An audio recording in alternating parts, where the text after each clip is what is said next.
Okay, so I have 11 a.m. on the dot. Everyone can hear me, and we're going to go ahead and get started because we have a lot of content today. So welcome to the Tree and Green Spaces faculty panel. I really appreciate everyone coming out. My name is Stacy Kimmel-Smith. I'm the Assistant Director for Client Services and Library and Technology Services. And this event is sponsored by three groups. It's sponsored by Library and Technology Services and the Office of Sustainability, and also the LTS Diversity and Inclusion Group. So I really appreciate everybody's support. We're offering this in recognition of Earth Week.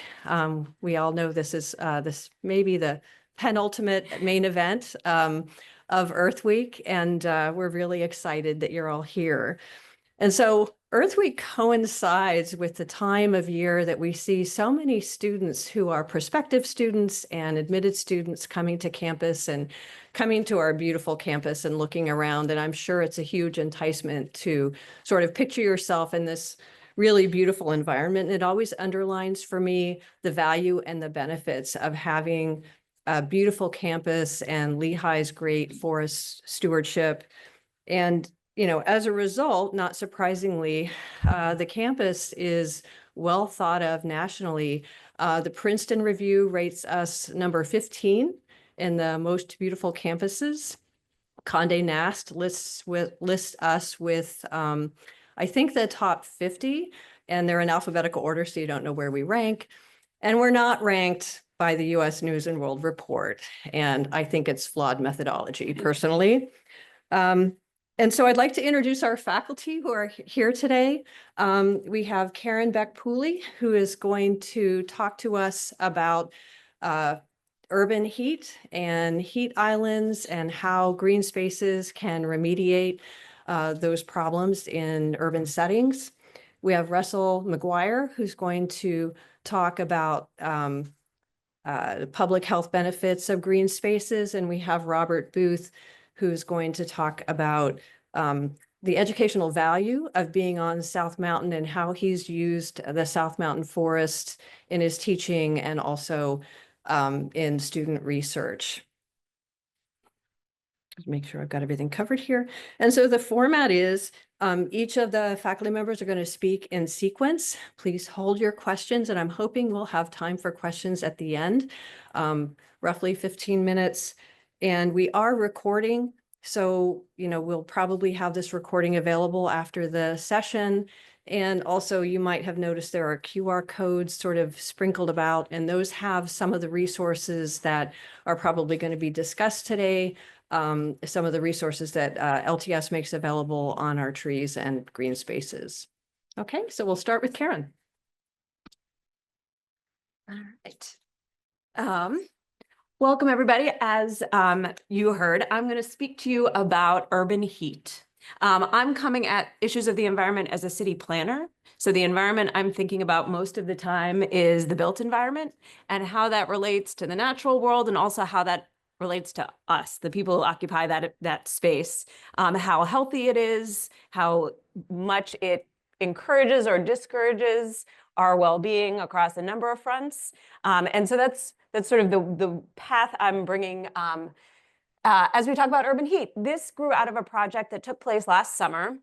It was in collaboration with the city of Allentown, just asking if it was possible for us to sort of watch a city, particularly a smaller city, through a summer. Sort of what is life like in the managing of a city as you work through a summer, and to get a sense for what it is that cities do to manage to mitigate heat. And so I'll talk a little bit more about what we've learned and how this project is evolving along those lines, but that's sort of where all this came together.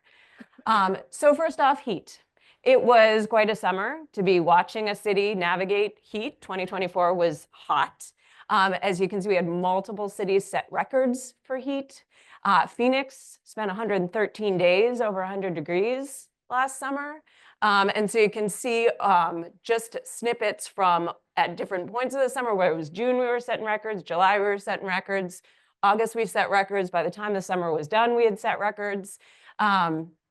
Heat is a growing issue, certainly for the places you would expect it to be a growing issue for Places in the desert just set record levels. I think Death Valley saw the hottest temperature that had been recorded in a number of decades. But as you can see from the map on the right, anywhere that has a dot set its own record for heat.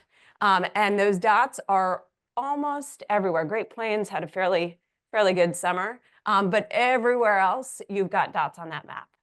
And the other thing about heat is what heat people are used to and what the place is used to in Phoenix or Los Angeles or Las Vegas is different than what Boston and Portland, Maine are used to. And so as places become hotter relative to what they're used to being, heat becomes increasingly an issue across the board. So setting records for heat. One thing to keep in mind, heat is sort of underappreciated as a natural disaster. We think a lot about hurricanes and tornadoes and floods and what those mean for how many people we lose or injuries result or buildings get destroyed in the wake of those kind of natural disasters. But heat actually takes more of a toll on people than all of those combined. And you can see that in a given year, about 65,000 people end up in emergency rooms because of heat, and it's responsible for more deaths than many of those natural disasters that we're used to connecting to mortality. That is also on the rise, just like temperature. So we got temperature on the rise, we got the consequences of rising temperature also increasing. And some of the efforts to address heat and to think about heat as one of those things that we got a climate action plan our way through is increasingly bubbling up, but most of our emergency management plans, for anyone who wants to think about local governance, regional governance, county level governance, most of our emergency management plans, they might speak to snow emergencies or what happens in the midst of a terrorist attack. We don't have a plan for heat. So it's an excessively hot day and there's no sort of marching orders for our elected leaders. So we got extreme heat, rising heat, all of these reasons why it's something we want to be paying more attention to, which is why we sort of watched Allentown over the course of a summer. There's the heat coming from the atmosphere, and then there's how it translates into different areas on the ground. This might not be a new topic to folks who are here, but the idea of urban heat islands, that even if the temperature today outside, if you check your weather app, it's going to be a high of 79 degrees, but depending on where you are in the Lehigh Valley, you're going to feel different. There are going to be certain neighborhoods that are much warmer today than other neighborhoods. And that is true in regions across the country and not specific to the United States, but depending where you are in a city, that day is going to feel hotter. One thing on a day like today where we're also thrilled that spring is finally sprung and we're going to find the hottest place in the Lehigh Valley to spend most of our time today. It's quite different in July or August when the overall temperature on your weather app is 102, and somewhere in the middle of Allentown, which we'll be talking about, feels like 115 when you're on the ground. The maps you see, that blob, which I'll walk you through a bunch of maps because, again, that's the kind of stuff that I do. That is the city of Allentown that you're seeing. And what you're seeing on the maps is land cover. So the redder the area, the more pavement and gray and blacktop we have. The greener is where you see Allentown's parks. On the map, that's the map of the left. Map of the right is where mature street trees are located. So any dot there is a tree, and we're just looking at trees that are of substantial size. So you could stand next to them and actually be shaded. There are other trees in other neighborhoods of Allentown, but you would stand next to them. You know, they're young. They don't really have this big tree canopy to them. And so they do a different job when it comes to cooling regions. And so you're getting a sense that depending on where you are across the city of Allentown, how hot a hot day feels is going to be very different. So temperature overall getting warmer. We know that it hits the ground at different levels across different regions, and all of these temperatures are rising. These patterns, sort of where heat is most concentrated, where it's the most uncomfortable, where it causes the most concern. So you have a hot day becomes an unhealthy day in particular neighborhoods. These things have pretty consistent patterns across different cities in the United States. You can see some maps, the ones on the right, that is of Minneapolis, did a lot of looking at sort of historic patterns of investment and disinvestment. And sure enough, where disinvestment was greatest, trees are least. This map over here hesitate to even try with my pointer, but the map over here on the left is of Baltimore. Looks like home plate.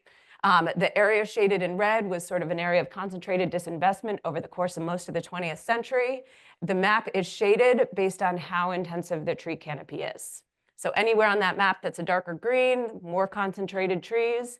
Anywhere that's closer to white has much less of that tree canopy. And whether you're looking at Baltimore, Minneapolis, or we could put a bunch of other maps up here, places that historically had seen significant disinvestment today have fewer trees, more gray and blacktop, and that's where heat is concentrated in these places.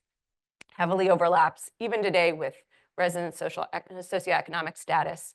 Again, an ongoing level of investment or disinvestment in a lot of these places. So just to sort of set the stage, and now we're going to get into Allentown, and apologies that that label is covering up some of that. We're going to look closely at Allentown because it's sort of a great city for thinking about urban heat. No, it's not in the desert. No, we are not among the hottest places across the country. But this is a city experiencing an increasing number of excessive heat days.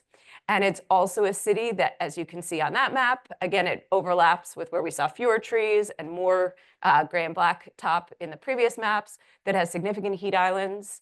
And a number of neighborhoods throughout the city spend a significant number of days over the summer. If you're on the street or sidewalk, it's going to feel like 100 degrees a number of days over the course of the summer.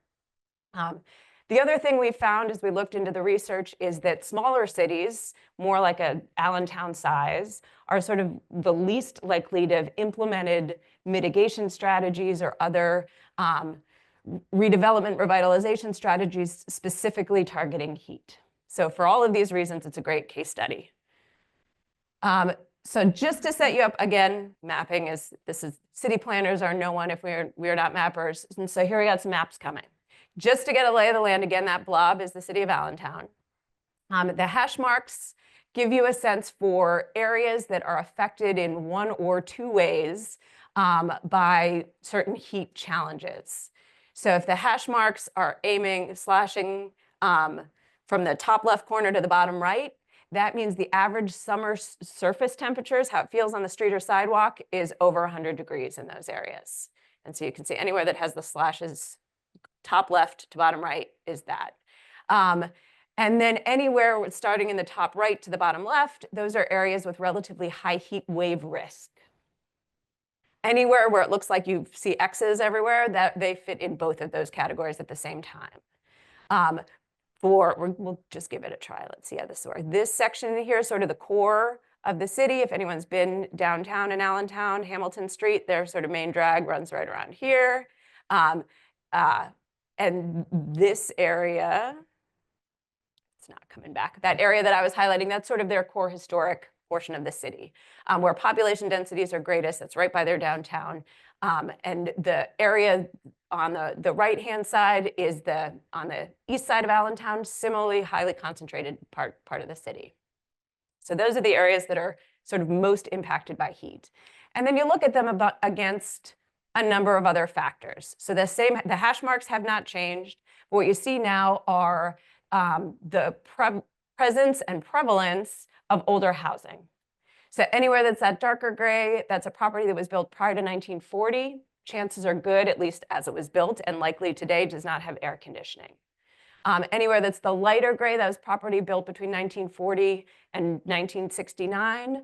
Again, maybe units built during that later stretch might have been built with air conditioning, but again, a significant portion of that housing doesn't have air conditioning either. But you can see that the oldest housing in Allentown, most concentrated in the highest heat risk areas.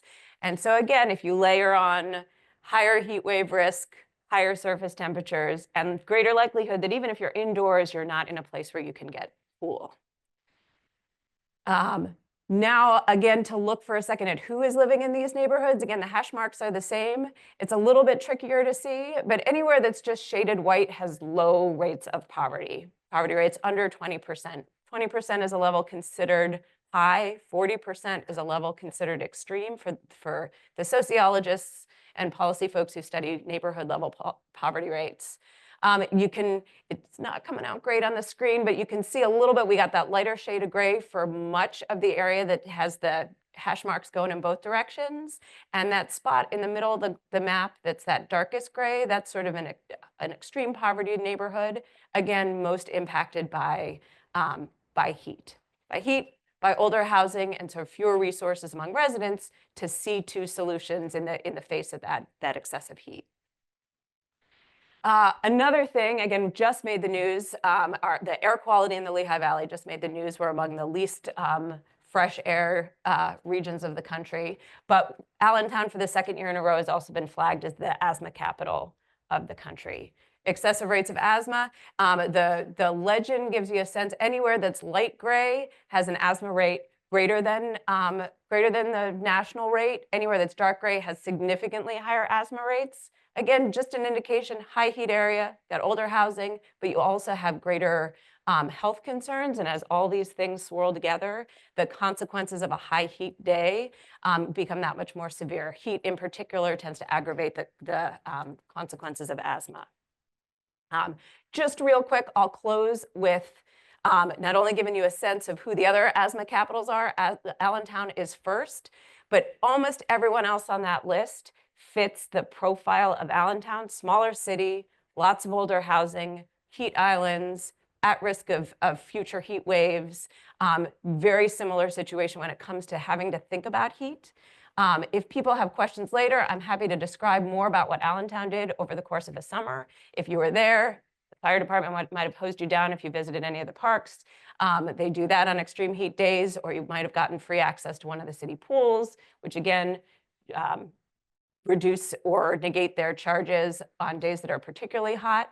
But ongoing collaboration with the city of Allentown to think about what else it could do and how it could collaborate with its regional partners to be ready for and serve its residents on those high heat days. And so with that, again, if people have questions about that, not only programs, regional collaboration, but also whether it's greening projects or other even redesigns of bus stops, the ways in which they're thinking about making their city less hot for neighborhood residents. So with that, on to the next.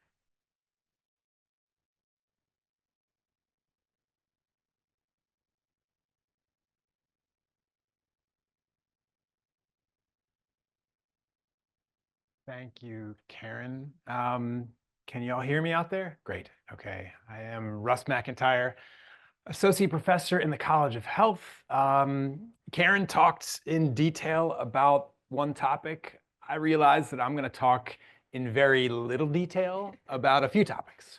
So a little bit different here. And actually, the big topic here is Russ McIntire, I realize. So sorry if this is indulgence, but this is basically the stuff that I do.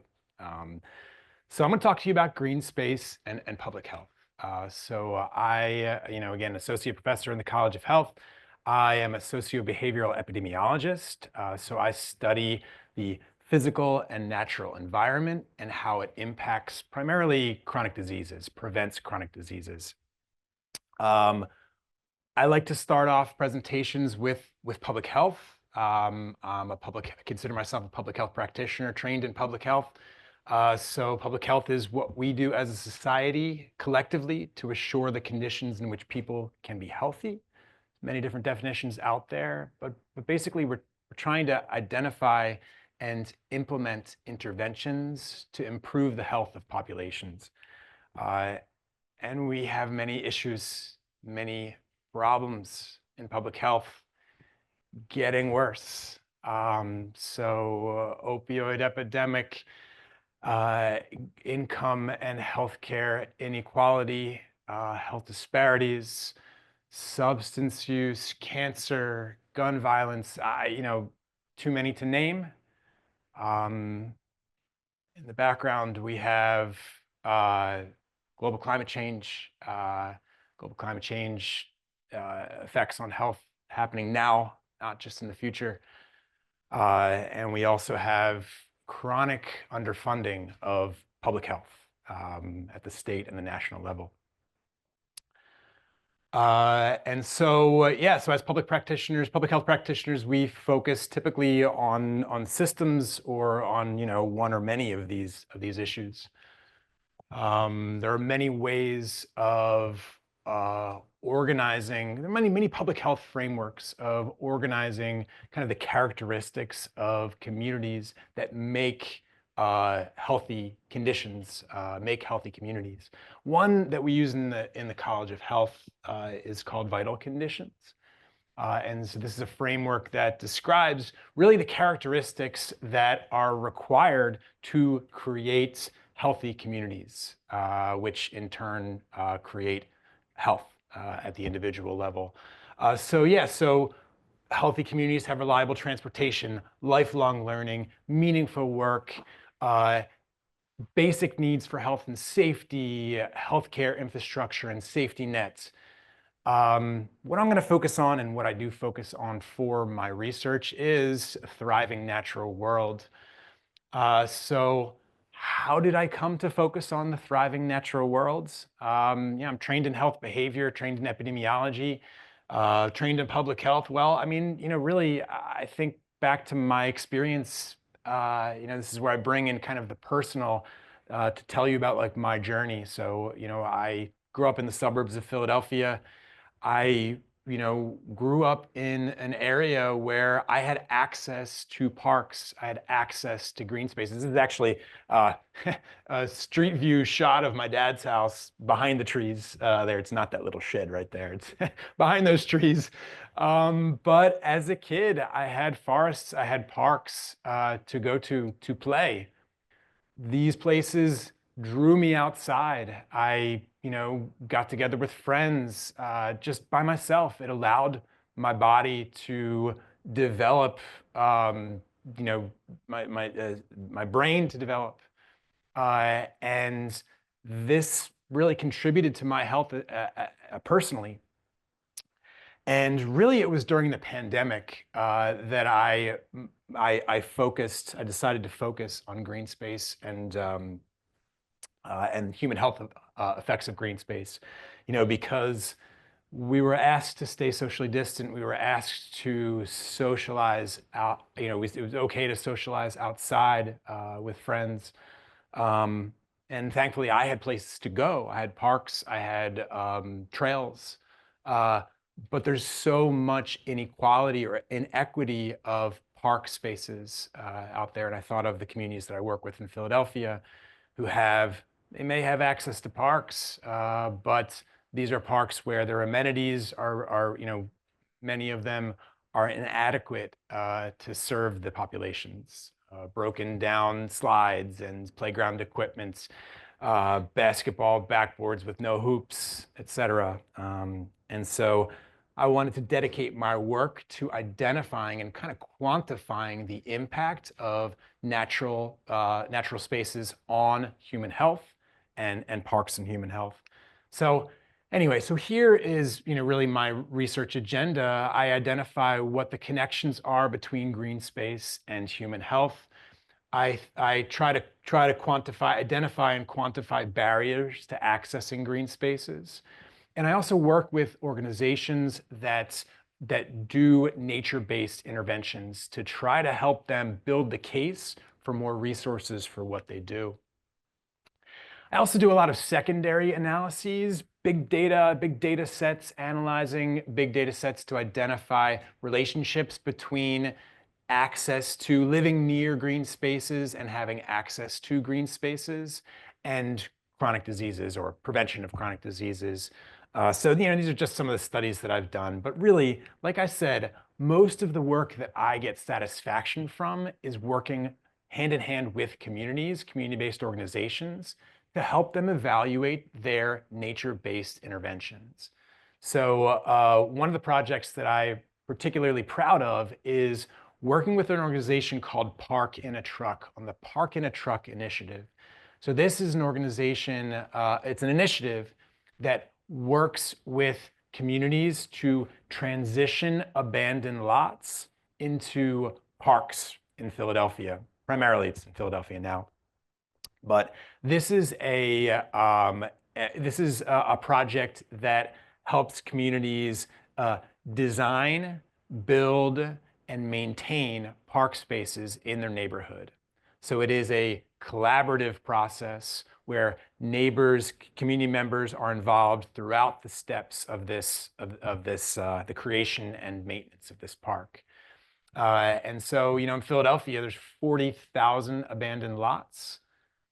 Many of them, 12,000 of which are owned by the city governments. And so there's been a lot of research out there that has shown the health benefits of transition, health and safety benefits of transitioning abandoned lots or unused lots into parks and green spaces.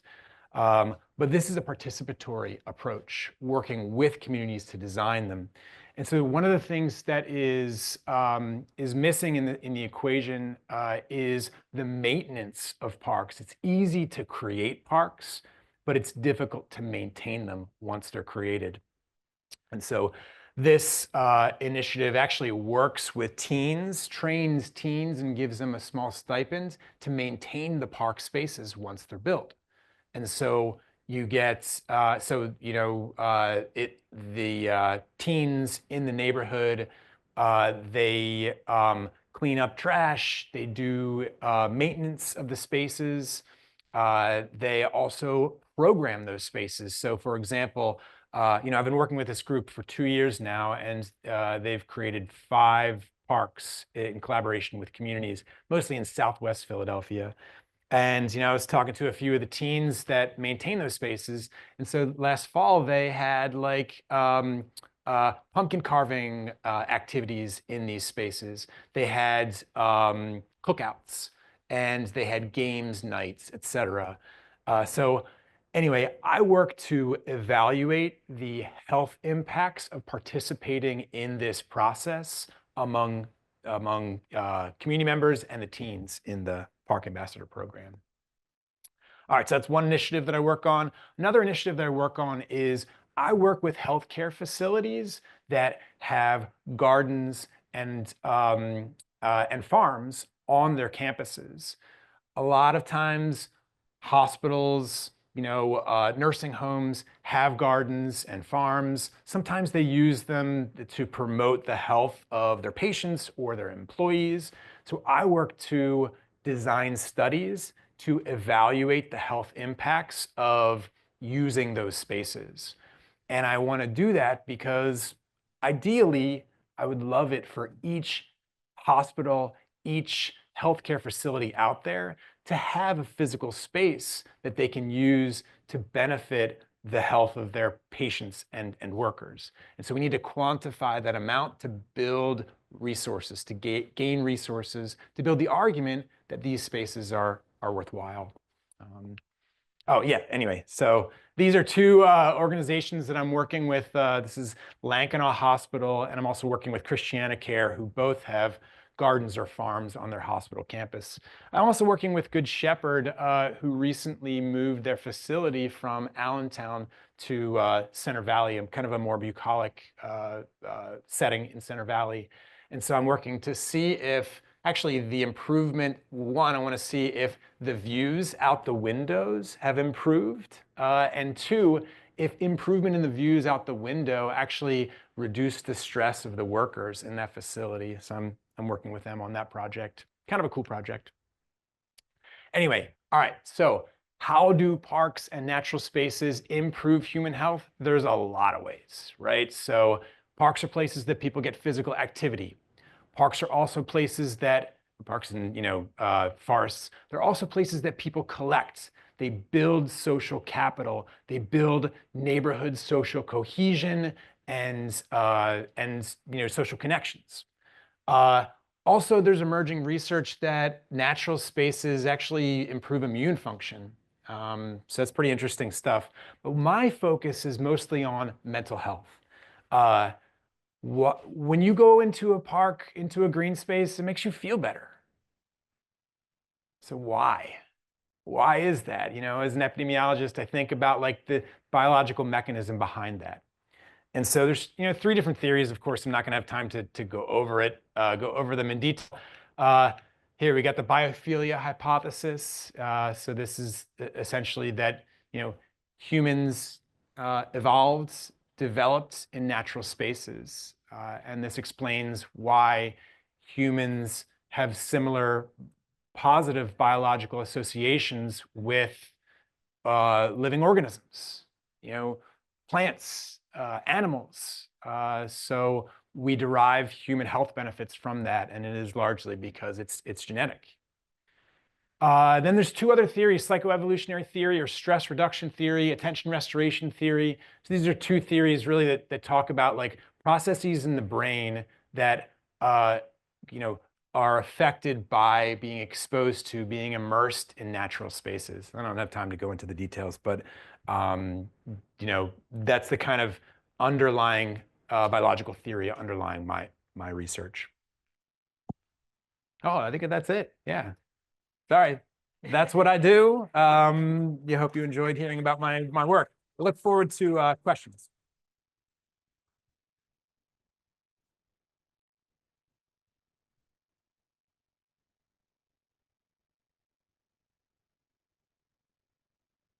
Okay, I'm going to talk about something a little bit different, but it has some connections with what Russ just actually talked about, and that's the value of natural areas. But I'm going to specifically be talking about the value of natural areas in terms of our teaching and education mission. And I'm going to be talking here about South Mountain. So this is where we live.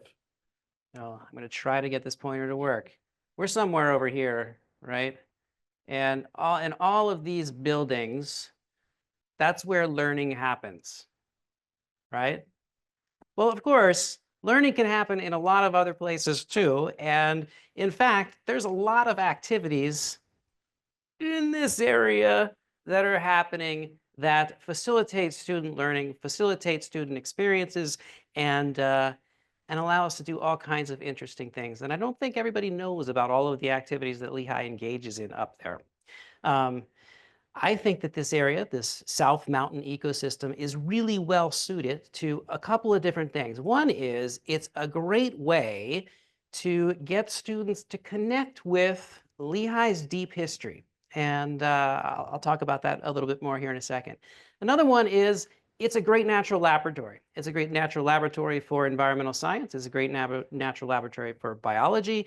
It's also a great natural laboratory for the humanities and the social sciences. And so lots of ways that we can use this tremendous resource. And then the last one is really this setting as a place that we can really start to build community and promote a sense of belonging amongst our students, engage not only the Lehigh community, but the Bethlehem community as well. Okay. So I'm just going to talk about a few areas that I think are really well suited to this kind of thing. And the one that's probably best suited to the study of thinking about Lehigh history are these two places. Some of you may have heard about these places before. Some of you probably haven't heard about these places before. There are no signs up there announcing that you're in these places. There should be, but there's not. And so we have on here, this is the Lehigh Arboretum, or it was the Lehigh Arboretum, and this is the Lehigh Experimental Forest. So what's this Arboretum thing? Okay, so the Lehigh Arboretum was established back in 1908 by the first professor of biology here at Lehigh, Robert Hall. He convinced the university to buy this land up there and establish this place. The goal was to have, trees of all the native Pennsylvania trees represented. They got about 90 of them, so not quite there. But they had about 180 different species of trees represented. Okay, and so it was, so this is, if I can get it to work, this is Robert Hall right here. That's Francis Tremblay behind him. You can see here, here's a collection from the Lehigh Herbarium where it was collected from this Lehigh Arboretum. So the amazing thing was that this was really a part of campus culture back in the early 1900s. So you can see these are the number of mentions of the Arboretum in the brown and white. So here we go from 1908 to, you can see everything stops here in the 1950s. Well, the forester that Lehigh employed died and he wasn't replaced, and at least that's my personal theory on why people sort of forgot about it. But you can see that there's no mentions after that until recently. Okay, so but back in the 1930s, in sort of its heyday, this place was used for classes. Even during the summers, there was theater productions that took place up there in the Arboretum. So widely used. Okay, the legacy of that place still lives on up there. Okay, in the 1950s, the forest engulfed it, but you can walk through that forest, and in that area, the botanical diversity is incredible, and there's all kinds of species that you will not see in other places. It's a very unusual place. It also, you can see trees that look something like this. What's weird about that tree in the middle of a forest? What's that? It's okay, it's lumpy, and it's got these horizontal branches that are dead. The top of this tree is very much alive.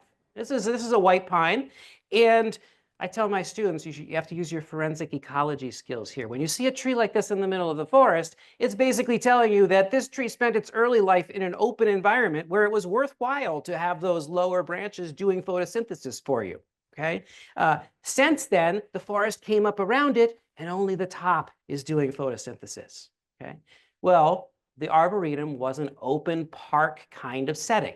Okay, so this is a 1939 aerial photograph. You can see, I'll zoom in here. So this is the Arboretum right here. Over here was a nursery that many of the trees that have been planted down on campus were actually raised here as young trees first. But this, you can see, was an open kind of environment. And they had plantings of sort of 2 to 3 individuals of different species. Apparently the plantings were done in a way to sort of represent botanical relationships. Okay. The other interesting thing is that a few years later, Robert Hall was able to then again convince the university to buy up some more land and do a big experiment. Okay, and so this is the Arboretum here, and next to it, you see this little sort of triangle wedge-shaped piece. And this experiment was an experiment in forest planting.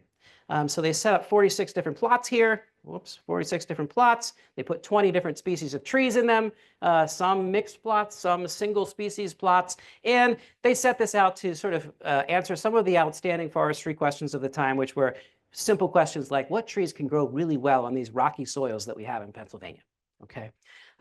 So it was also forgotten about. Okay. Okay, until 2014, and then Michelle Spicer did her master's thesis here at Lehigh on it. And you can see here, with the help of ecology students, mapped out every single tree in the old experimental forest. The size represents their diameter. They're all color-coded. And there's many species that did well. There's some species that did not do well. There's some species that weren't even planted that came in and did super well. You can read about the details of that study. But what this gives us is every one of these trees is tagged, identified, and so it gives us a great foundation to start thinking about how this forest is changing through time. So for the past 12 years, my ecology class goes out there every year, and we try to inventory, assess the situation. Okay, so what we do is we measure how much every tree has grown. We indicate if a tree has died, so we quantify mortality, and we also note if any new tree comes into this forest. Okay, so we do that. The students have a lot of fun doing this, and we spend every Tuesday all semester out there in the forest. Okay. Just to give you a quick take-home message, this is a really simple plot with some of the data they've collected over 14 years. And it's simple. We have a bunch of tree species that dominate this forest. This is their relative mortality of these species during this 14-year period. You can see the story is one of death, okay? And you can see here, though, in the middle, there are virtually no new trees of anything that is currently in the canopy of this forest. There are only 2 species that are producing offspring, Ohio buckeye and Carolina silverbell, okay? So what do we think's going on? Yeah, you got it. These guys, okay? So the students aren't the only ones that party up there on the hill. These guys are partying up there every single day and every single night. And they eat a lot, and they love baby trees. And so we had an opportunity to think about that a little bit more and actually try to test it and engage students in testing that hypothesis. So after Hurricane Sandy came in, we had a really cool opportunity because it knocked down a lot of the big trees in the forest. And We had an undergraduate student say, I want to do a senior thesis about this, and he set up a bunch of deer exclosures in the canopy gaps created by these fallen trees. Those are the locations in the forest where we would expect to see regeneration happen, right? And so he set up these deer exclosures and kept them out, had sites where we allowed the deer in, and we have now been monitoring these plots for 12 years and counting. So the ecology students also engage in this. And it's, you don't need any statistics to demonstrate the effect of deer here. In this particular plot, we've got young sassafras, we've got red maple and spruce now growing in it, all coming back by itself. And none of those species are anywhere else in the whole forest. So really, really quite a profound effect. Okay. What was that? They're measured 1 square meter by 1 square meter. The plots are bigger than that. Yes, yeah, definitely. We're not finding all that in 1 square meter. Yeah, no, that's so they can be systematic about going through the plot. You got it. Okay. Okay, so a lot of other EES classes use the forest. It's a tremendous resource for us, but there's also a lot of other folks here at the university that use the forest, and faculty that are incorporating it into really their frontline research programs. So this is Amber Rice's group here. She studies the hybridization of chickadees, so the black-capped chickadee and the Carolina chickadee, thinking about the genetic and evolutionary implications of that hybridization, and using this as an analog for thinking about how species might change their interactions in response to climate change. I also have Michelle Spicer, who after she did her master's is now back as an ES faculty member, and she's setting up a whole lot of deer exclosures all over South Mountain, and also coupling this with studies of invasive plants, doing invasive plant removals.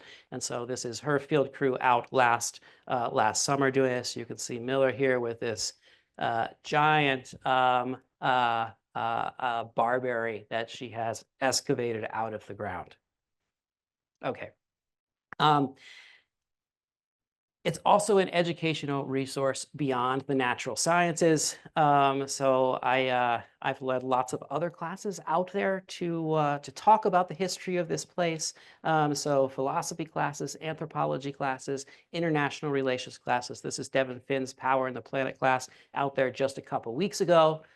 So a real resource that could be used a lot more. Okay. And then finally, it's a great way to connect with community and build community among students at Lehigh, but also to Bethlehem itself. And so this is actually happening this weekend. This is the City Nature Challenge. Cities all over the US compete. They go out and they do what are called bio-blitzes and catalog all of the species in a particular area. Okay, and so a couple years ago, we had Will Yeager, who is an ideas student who really got into this and started the BioBlitz Club. And the BioBlitz Club organizes these kinds of outings. And so you can see this is the map of the last Bethlehem Challenge in 2024, all of those locations of species that were found. And you can see most of Bethlehem's data came from the Lehigh Forest. Okay.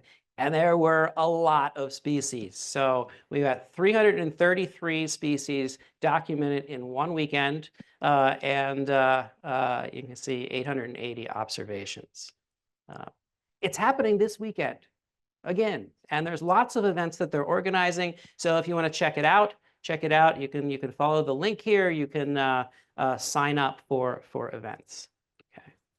Okay. So South Mountain is a tremendous resource. I know this was just kind of an advertisement for it, but it really is a tremendous resource. I feel like we utilize it, and I feel like a lot of people don't even know that people are using it. So there's lots of other locations that we use. I'm not going to get into the details of them, but I do love giving tours up there. So if you ever want to go for a tour, an open offer, just shoot me an email. I can do them individually. I can do them in groups. It's super fun. This was about the most fun of a tour I'd ever had. And I was contacted by the granddaughters of Robert Hall. And they asked me to take them through the forest. And they didn't even know that he had established it. So it was really, really quite something to have them walking through the forest that their grandfather planted. Okay, with that, any questions?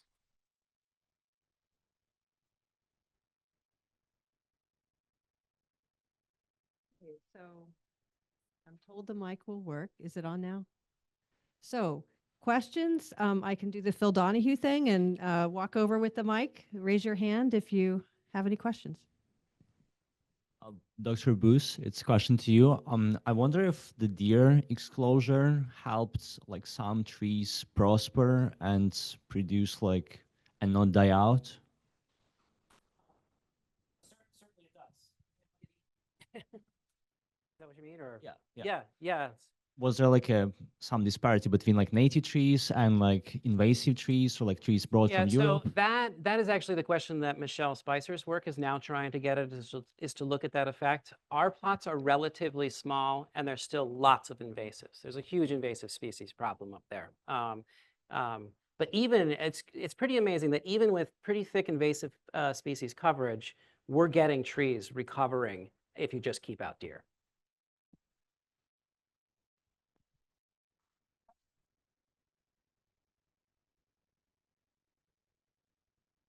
How can you access that area? So to go to Uid Park at the South Mountain Park, which is basically a city park. So the land there is adjacent to the city property. South Mountain Park, you can just Google it, you'll see it. There's like Frisbee golf and stuff up there, and there's a nice parking lot.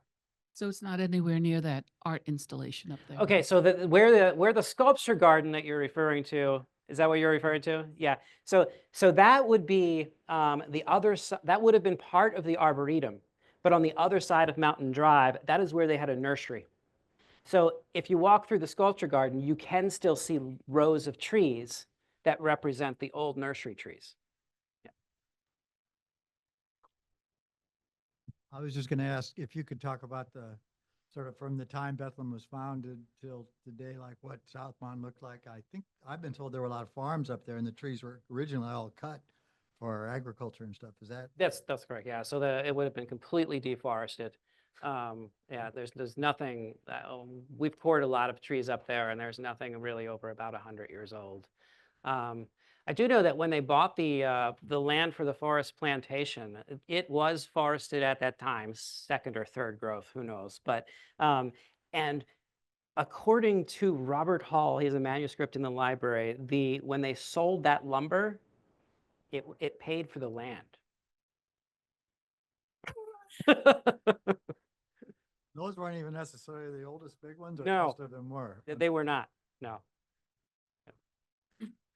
I thought I'd just throw in, Lehigh is one of the few colleges in America that has its own mountain, and I don't know that we all take advantage of that nearly as much as we might, you know. Yep. I think Cornell is another one there on the side of a hill. Other questions?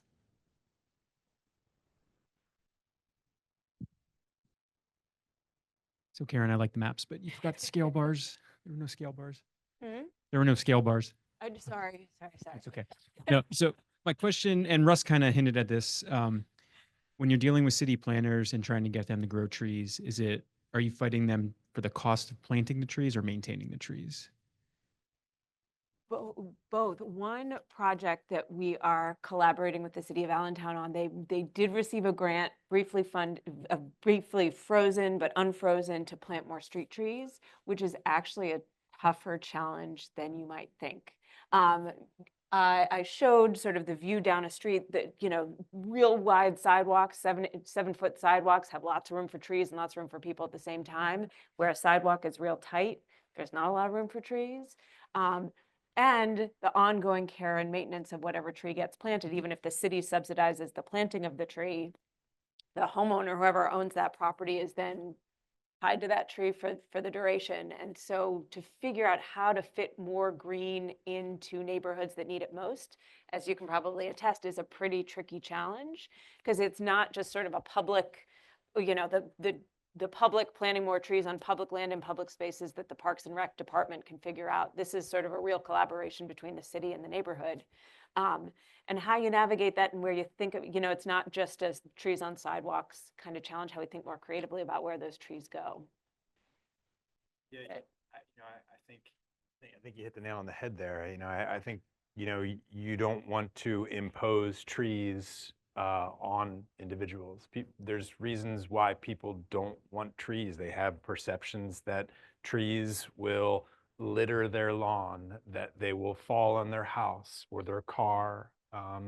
And, you know, some of it is from experience, some of it is, you know, hearsay, and some of it is, you know, can benefit from education, you know. And so, you know, we're working on a project, writing a grant to try to think about like ways that communities can engage with the design and kind of like ways of like different scenarios for planting trees so that it can be more of a participatory process, as opposed to, okay, I'm the government, I'm going to say, yeah, trees over there, but no trees over there, you know. So we want to get perspectives of communities so they're engaged.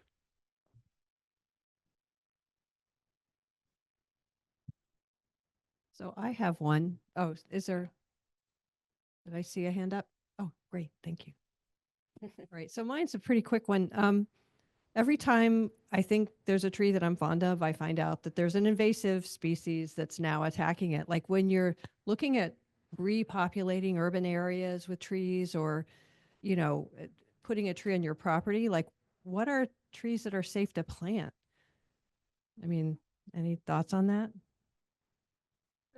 Very practical question. Natives. Maples are okay. Yeah. Yeah. They, or at least the city of Bethlehem, don't they have a lot of say in what you can and cannot plant because of that very fact? And they don't want to have the same kind of tree, like there's certain neighborhoods that have like sycamores, for example, and they line the streets. And now they're saying when those fall, they don't want you to replant them because of the possibility of having invasive species attack. Yeah, no? And because they're messy too. Yeah, and they break up the sidewalk. It's true. They are beautiful.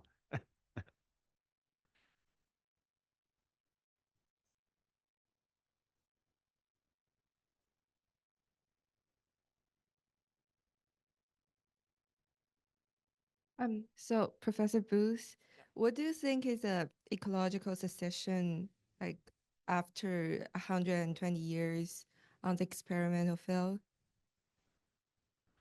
So the broad pattern up there is the conifers did well in the early half of the century, and now they've all started to die, and the deciduous trees are taking over, which would be a typical successional pattern for a region like this.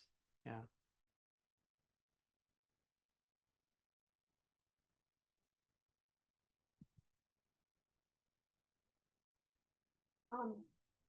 My question was. I don't really need a mic. If each of you, what way would you say to get involved sort of with the most students with reasonable budgets to make this campus better for green spaces? How would you expand what you're doing?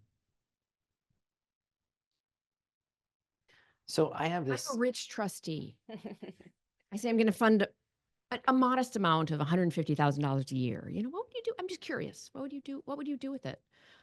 I came from Binghamton, which is also has 2,000 acres and a mountain, and there's a nature preserve stored, and there's all sorts of stuff going on, as well as all sorts of community members using the mountain in ways that, and mountain biking is fine within limits, but Yeah, you're I losing mean, a lot. So I'm just curious what each of you would do.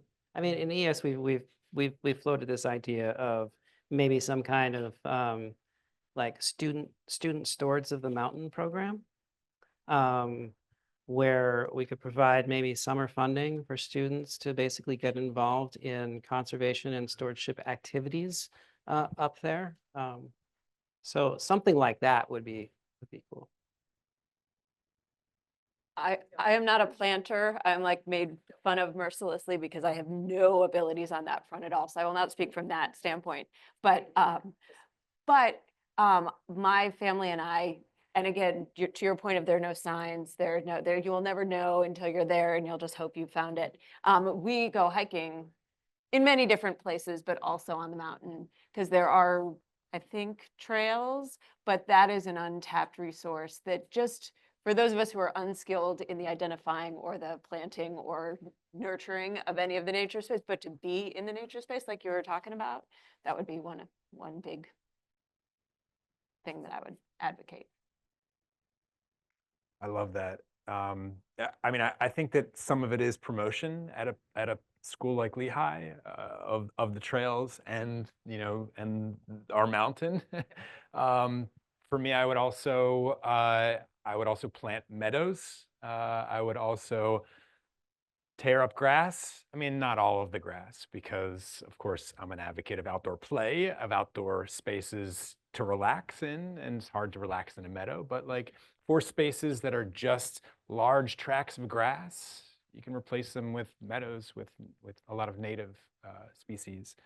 And I would also advocate for more community gardens on campus that students and faculty can grow things. Doesn't just have to be fruits and vegetables. Grow perennial flowers.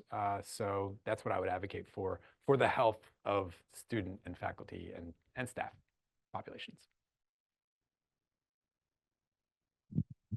Hi. I was wondering if there would be any plans to make the Lehigh Forest more of an arboretum again, or have an arborist come, or something like the Penn State Arboretum and those kind of things. Like, we certainly have the land, and it seems like it's just kind of, or is the vision to keep it natural and to keep it the way it is and enjoy our deer and what happens? I think returning it to like a classic arboretum would be a real challenge. I mean, and not worth the effort, and leaving it as a natural area with this interesting history, I think actually has a lot of value. Maybe with less deer though.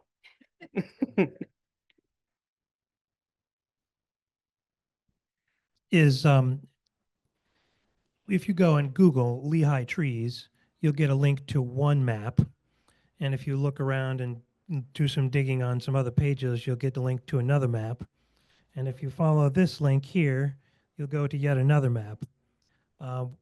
Is there any plan to try and consolidate into the one true map somewhere, or perhaps at least integrate into, like, we have an existing interactive campus map where you can like turn some layers on and off, but I think a tree layer would be a great thing, or a open spaces, green spaces layer on that kind of a map would be a great thing.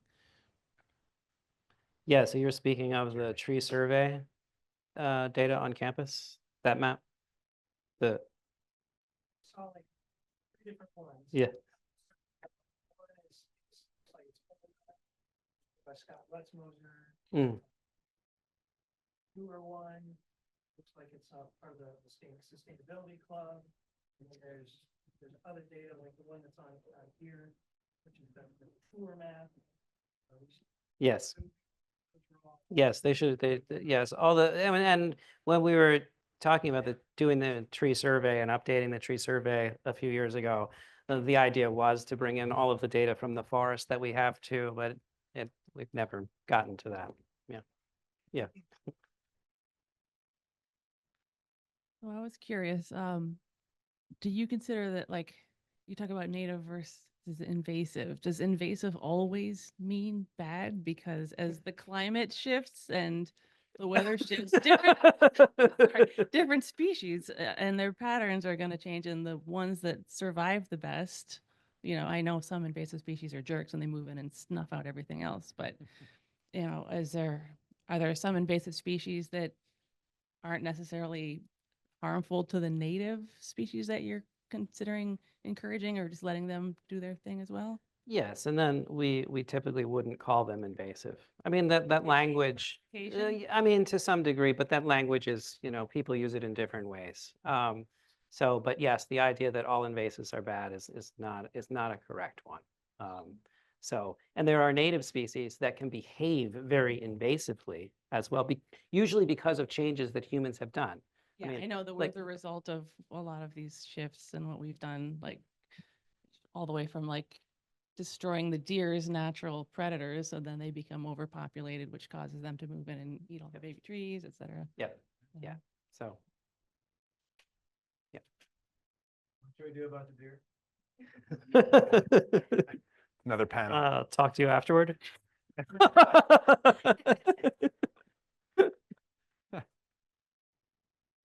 Questions? I think we're getting on, it is noon now. Oh, Isa. What is your goal like when you work with the city or any organization like for the green space? What is like the proportion, like let's say if 70% is land with population, what is the green space should be for that 70%? Let's put it this way. Like to convince the government, like, okay, we need that. Spot. What's the sweet spot? Yeah. I don't know. I'm sure that there is literature out there that identifies that. But basically, from my perspective, I'm working with communities, primarily with communities that have less access. They have a long way to go to get to that sweet spot. Yeah. So do you know? Yeah, what's the sweet spot? The way a planner would answer that question, and they're starting to, is, well, what can you walk to? Because especially if you're 8, that's the way you're going to access green space and nature. You're not going to drive there. You're going to, like, what can you walk? So 15-minute neighborhood, what do you have in a 15-minute neighborhood? And Allentown's a great example of that kind of idea, because it's actually a very park-rich city. For people who are familiar with Allentown, there are lots of lands that are sort of these massive park spaces on a lot of their floodplains, for example, or parks that you could walk for 6 miles if you wanted to walk the Lehigh Parkway through Allentown. And they had large tracts of land donated to the city, a century or so ago. And so they're park-rich city, but most people can't walk to those parks. And so to think about, well, what's within 15 minutes of wherever you are? And they think about that, planners think about this not just in terms of parks, although they're a key feature of this, but can you walk to a library? Can you, like, what are the other things that everybody should have close by? And so it's sort of 15-minute neighborhoods is something planners are talking more about. Some cities do it really well, but we're sort of still new at that kind of idea.